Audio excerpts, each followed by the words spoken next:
কুরবানির ঈদ বিভিন্ন জায়গায় পশু নিয়ে যাওয়ায় বাধা দেওয়া হচ্ছে, বিভিন্ন জায়গায় আটকানো হচ্ছে, সেই পশুগুলোকে নিয়ে ছেড়ে দেওয়া হচ্ছে, এটা নিয়ে কি ভাবছেন? এইটা আমি ইমিডিয়েট আমি যারা প্রশাসনের কর্তারা আছে তাদেরকে যেখানে যেখানে হচ্ছে সেগুলোর সাথে আমি যোগাযোগ করছি। অফিসিয়ালি প্রশাসনের সাথে আমি খুব তাড়াতাড়ি বসতে চলেছি যে এই বিষয়টা একটা নির্দিষ্ট গাইডলাইন হয়ে যাক, গাইডলাইন দিই কী কোনটা কী আছে না আছে সেভাবেই চলবে। আইনের ঊর্ধ্বে তো কেউ নয়। যদি মনে হয় এই আইন আমার প্রতি চাপিয়ে দেওয়া হচ্ছে থেকে চ্যালেঞ্জ করে হাইকোর্ট যাবো, সুপ্রিম কোর্ট যাবো, কিন্তু আইন না করে এইরকমভাবে খুলে নিয়ে নিচ্ছে, এগুলো হচ্ছে অরাজকতা হচ্ছে। এগুলো বন্ধ হওয়া দরকার, এটা বন্ধ করবে রাজ্য সরকার। নাহলে law and order situation create হোক, আমরা কোনোভাবেই চাই না। হিংসা আমি অনুরোধ করবো কেউ হিংসায় জড়াবেন না। যারা এই ধরনের অনৈতিক কাজ করছে তাদের বিরুদ্ধে আইনত ব্যবস্থা নিয়ে হবে, তাদের বিরুদ্ধে অভিযোগ দায়ের করে আমাদেরকে সেই কপিটা। আজকে এলেন ভাঙা গাড়ি নিয়ে এবং শপথ গ্রহণ করলেন, কি বলবেন ভাঙা গাড়িটা কেন নিয়ে? দেখুন 2023 সালে তৃণমূলের কর্মী নেতৃত্বদের দ্বারা আমি আক্রান্ত হয়েছিলাম, আমাদের গাড়ি আক্রান্ত হয়েছিল, আমাদের কর্মী সমর্থক আক্রান্ত হয়েছিল। আমি বলেছিলাম যে আজকে রাজ্যের একজন বিধায়ক যদি সুরক্ষিত না থাকে তাহলে রাজ্যে ল অ্যান্ড অর্ডারটা কোন জায়গায় নেমেছে। 2026 পর্যন্ত আমার গাড়ির কাজ ছাড়াবো না। তো আজকে সে প্রমাণ দিয়ে দিয়েছি 2026 এখানে এখনও পর্যন্ত গাড়ির কাজ আমি সারাইনি। আজকে শপথ নিলাম, গাড়ির কাজ এবার সারানো হবে।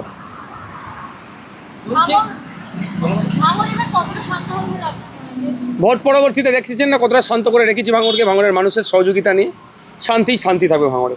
আজকে সংখ্যালঘু মন্ত্রী ক্ষুদিরাম টুডু তিনি বলেছেন যে খারিজি মাদ্রাসাগুলোকে বন্ধ করে দেওয়া হবে, এটা কি ভাবছেন?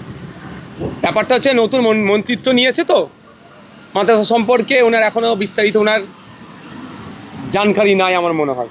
সে নেই তিনি এই ধরনের মন্তব্য করছেন। তত দিন যাবে মাদ্রাসা সম্পর্কে উনি জেনে যাবেন, উনি তখন বুঝতে পারবেন মাদ্রাসাতে কী শিক্ষা দেওয়া হয় না হয় দেওয়া হয়, মাদ্রাসার সিলেবাসগুলো তিনি গেলে পাবে।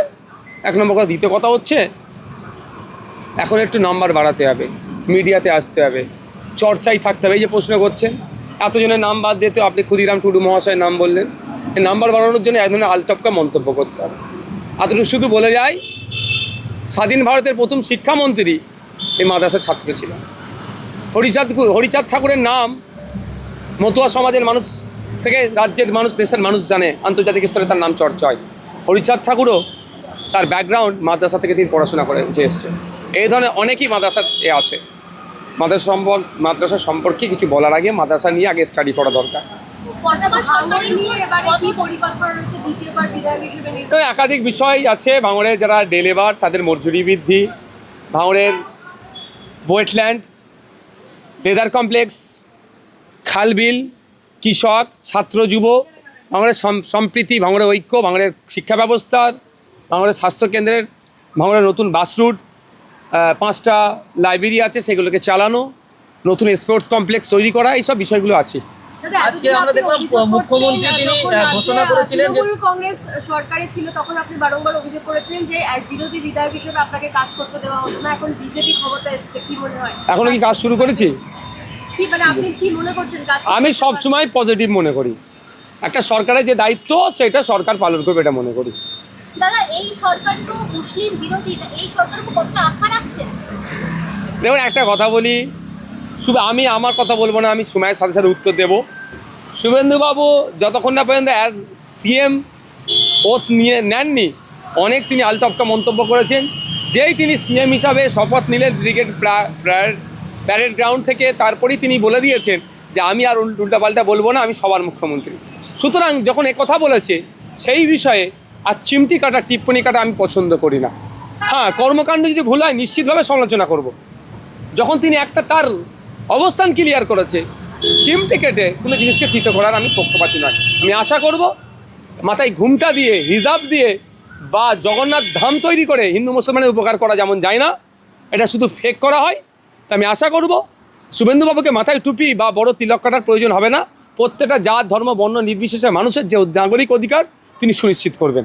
আজকে মুখ্যমন্ত্রী সাংবাদিক সম্মেলন করে বলেছিলেন যে অবৈধ নির্মাণ ভাঙতে হবে 24 ঘন্টার মধ্যে। তফসিয়া কাণ্ডে যেখানে গতকাল আগুন লেগে মৃত্যু হয়, সেই ঘটনায় একেবারে কিছুক্ষণের মধ্যেই এখন এই মুহূর্তে বুলডোজার দিয়ে সেগুলো ভাঙা হচ্ছে। পশ্চিমবঙ্গে কি বুলডোজার শুরু হয়ে গেল? দেখুন আমি তৎক্ষণিক এগুলোর পক্ষপাতী নয়, একটা নির্দিষ্ট টাইম দেওয়া দরকার।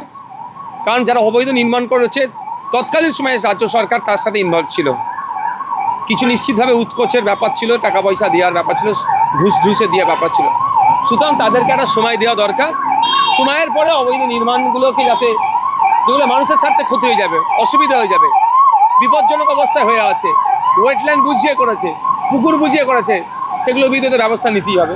মুখ্যমন্ত্রীর ডাকে আপনারা সারা দিন মুখ্যমন্ত্রী যে বিরোধীদের ঐক্যবদ্ধ হয়ে বিজেপির বিরুদ্ধে লড়াইয়ের একটা ডাক দিয়েছে। কে ডেকেছে এটা? কথা বলতে হ্যাঁ, প্রাক্তন মুখ্যমন্ত্রী মমতা ব্যানার্জি মহাশয়া। মুখ্যমন্ত্রী দেখুন, আমি এর আগে বিস্তর কথা বলেছি। প্রথম কথা, মমতা ব্যানার্জি সত্যিকারের অর্থে কি বিজেপির বিরুদ্ধে লড়তে চাইছেন? যদি লড়তে চান, সর্বপ্রথম আর কাজ হবে যে 80টা সিটে বিজেপি তৃণমূল জিতে আসে অলরেডি, তার কোনো একটা সিট উনি চুজ করে নিক যারা ওনার সেফ সিট মনে হবে, সেখান থেকে জিতে উনি বিধানসভায় আসুক, লিডার অফ দি অপোজিশন হয়ে তিনি দাঁড়াক, তারপরে বলবো তার সাথে থাকবো কি থাকবো না। আপনারা থাকবেন? দেখুন, আমরা অনেক আগে বলেছিলাম, আগে ভোট আর তারপরে ভোট বয়কটের ডাক দিয়েছিলাম। তখন তিনি মুখ্যমন্ত্রীর চেয়ারে মমতা ব্যানার্জি বসেছিলেন যে আপনি ডাক দেন, 27 লক্ষ মানুষের নাম কাটা গিয়েছে, আগে আপনি ডাক দেন, ভোট বয়কট আপনার সাথে আমরা দেবো। তখন আমাদের কথা মনে পড়েনি। আমরা অনেক আগে বলেছিলাম বিজেপি আটকানোর জন্য ঐক্যবদ্ধ হওয়া দরকার, তখন মমতা ব্যানার্জি আমাদের কথা পাত্তা দেয়নি। আর একটা কথা, মমতা ব্যানার্জিকে দিয়ে তৃণমূলকে বিজেপিকে আটকানো যাবে না। মোহামেডান ক্লাব দীর্ঘদিন ধরে অচল অবস্থায় পড়ে রয়েছে। বামফ্রন্ট বা সিপিআইএম এর সঙ্গে মোহামেডান ক্লাব দীর্ঘদিন ধরে অচল অবস্থায় হয়ে পড়ে রয়েছে। সরকার পরিবর্তন হয়েছে, মোহামেডান ক্লাবের কি পরিবর্তন আসবে? ওই কর্মকর্তা থাকলে পরিবর্তন হবে না। ওই কর্মকর্তা বলতে কাদেরকে বলছি? যারা লুটেপুটে খেয়েছে, প্লেয়ারদের পেমেন্ট দেয়নি। ইভেন এটাও আপনাকে বলছি যে জুনিয়ররা প্র্যাকটিস করে, তাদের শাসক শোষণ হয়েছে, প্লেয়ারদের খাবার টাবার ঠিকঠাক দেওয়া হয়নি, ওদেরকে ধরে আবার বসালে এই দুরবস্থা হবে। কলকাতার ঐতিহ্য মহামেডান, ইস্টবেঙ্গল, মোহনবাগান, এই 3টে ক্লাবকে আমি মনে করি রাজনীতিমুক্ত হওয়া দরকার। হ্যাঁ, রাজনীতি দরকার থাকবে, কিন্তু যার যেটার রোল সেটা পেলে করা দরকার। মহামেডান স্পোর্টিং ক্লাব ঐতিহ্যশালী ক্লাব, 1926 মনে হয় তৈরি হয়েছে, এত বছরের পুরাতন ক্লাব, আজকে দুরবস্থা কেন? ভুল ম্যানেজমেন্টের হাতে দায়িত্ব পড়েছে। এবার এখন কার হাতে দায়িত্ব পড়বে, না পড়বে, হ্যান করবে, ত্যান করবে। তবে একটা কথা বলি, আমি তখনও বলেছিলাম, এখনও বলছি, মহামেডানের যারা সমর্থকেরা আছে, আমি নিজে ভলিবল প্লেয়ার ছিলাম, খেলার প্রতি আমার একটা টান আছে। আমি জানি, আমার পরিচয় আছে, ইউসুফ ভাই নাম তার, পাকসার কাছে বাড়ি, তিনিও প্রাক্তন প্লেয়ার। আমি তার সাথেও কথা বলেছি, আমার সাথে ইউসুফ ভাইয়ের সাথেও কথা হয়েছে। যদি সত্যিকারের অর্থে মহামেডান স্পোর্টিং ক্লাবকে ঠিক করে চালাতে চান, আমি কথা দিতে পারি এই মুহূর্তে যদি আমাদের ম্যানেজমেন্ট, আমি ঢুকবো না, আমি বলে দিচ্ছি, আমার ঢোকার প্রয়োজন নয়। যদি ম্যানেজমেন্ট ঠিকঠাক হয়, প্লেয়ারদের স্বার্থে, খেলার স্বার্থে, এমন রেডি আছে আজকে বললে কালকে 50 কোটি টাকার আমি ইনভেস্ট করিয়ে দেবো। আর দেখ, যদি সিস্টেমে চলে 100 কোটি টাকার ইনভেস্ট আমি ওই ক্লাবে করিয়ে দিতে পারবো। সেই পাওয়ার আমার কাছে, সেই পরিচিতি আমার কাছে আছে। তবে হ্যাঁ, ওই 100 কোটি টাকার একটা টাকা ক্লাবের লাইট জ্বলাতেও খরচ করবো না, ক্লাবে কে এসে চা খাবে তার পেছনে খরচ হবে না, টোটালটাই ফুটবলের পেছনে হবে, প্লেয়ারদের পেছনে হবে, পেমেন্টে হবে, প্লেয়ারদের খাওয়া দাওয়া থেকে সব কিছুতে হবে। যদি এই শর্তে আমার সাথে কেউ যোগাযোগ করে, আমি কথা দিচ্ছি, হ্যাঁ, আমার পক্ষ থেকে দেখভালের জন্য, নজর রাখার জন্য পাকসার কাছে বাড়ি ইউসুফ ভাইকে আমি সামনে রাখবো। সেও ম্যানেজমেন্টে থাকবে না, আমাকে সে চেয়ারম্যান হ্যান ত্যান এইসব পদে নয়, নজর রাখবে, অর্থাৎ চুরি করতে দেবে না। বলুক, এগ্রিমেন্ট আমার সাথে করুক, 50 থেকে 100 কোটি টাকা ইনভেস্ট করাবো ফুটবল ক্লাবকে মহামেডানে। বিজেপি এটা মহামেডান এসছে বলে, যদি মোহনবাগানেরও কেউ কথা বলে আমার সাথে, ইস্টবেঙ্গলেরও কেউ কথা বলে, সেক্ষেত্রে আমি ইনভেস্ট করাতে পারবো। ভাববেন না মহামেডান বলে নওশাদ সিদ্দিকের টানের কথা বলছি না। 3টে কলকাতার ঐতিহ্যশালী ক্লাব, এই ক্লাব তার গৌরবময় ইতিহাস যেটা আছে সেটাকে তারা নিয়ে এগিয়ে যাক। বলছি, ভোট বিজেপি ক্ষমতায় আসার পরে সংখ্যালঘুদের মধ্যে একটা আতঙ্ক তৈরি হয়েছে, বিশেষ করে আগামী দিন, কয়েকদিন পরে কুরবানির ঈদ, বিভিন্ন জায়গায় পশু নিয়ে যাওয়ায় বাধা দেওয়া হচ্ছে, বিভিন্ন জায়গায় আটকানো হচ্ছে, সেই পশুগুলোকে নিয়ে ছেড়ে দেওয়া হচ্ছে। এটা নিয়ে কী ভাবছেন? এইটা আমি ইমিডিয়েট, আমি যারা প্রশাসনের কর্তারা আছে তাদেরকে যেখানে যেখানে হচ্ছে সেগুলোর সাথে আমি যোগাযোগ করছি। অফিসিয়ালি প্রশাসনের সাথে আমি খুব তাড়াতাড়ি বসতে চলেছি যে এই বিষয়টা একটা নির্দিষ্ট গাইডলাইন হয়ে যাক, গাইডলাইন দিই কী কোনটা কী আছে না আছে, সেভাবেই চলবে। আইনের ঊর্ধ্বে তো কেউ নয়। যদি মনে হয় এই আইন আমার প্রতি চাপিয়ে দেওয়া হচ্ছে, থেকে চ্যালেঞ্জ করে হাইকোর্ট যাবো, সুপ্রিম কোর্ট যাবো, কিন্তু আইন না করে এইরকমভাবে খুলে নিয়ে নিচ্ছে, এগুলো হচ্ছে অরাজকতা হচ্ছে। এগুলো বন্ধ হওয়া দরকার, এটা বন্ধ করবে রাজ্য সরকার। 4 তারিখ রাতে নাহলে law and order situation create হোক, আমরা কোনোভাবেই চাই না। হিংসা, আমি অনুরোধ করবো কেউ হিংসায় জড়াবেন না। যারা এই ধরনের অনৈতিক কাজ করছে তাদের বিরুদ্ধে আইনত ব্যবস্থা নিয়ে হবে, তাদের বিরুদ্ধে অভিযোগ দায়ের করে আমাদেরকে সেই কপিটা দিন। দাদা, বিজেপি এখানে ক্ষমতায় আসার আগে, তৃণমূল কংগ্রেস ভোটের আগে বারংবার এটা বোঝাতে চেয়েছে যে বিজেপি ক্ষমতায় চলে এলে মসজিদে তারা আক্রমণ করবে।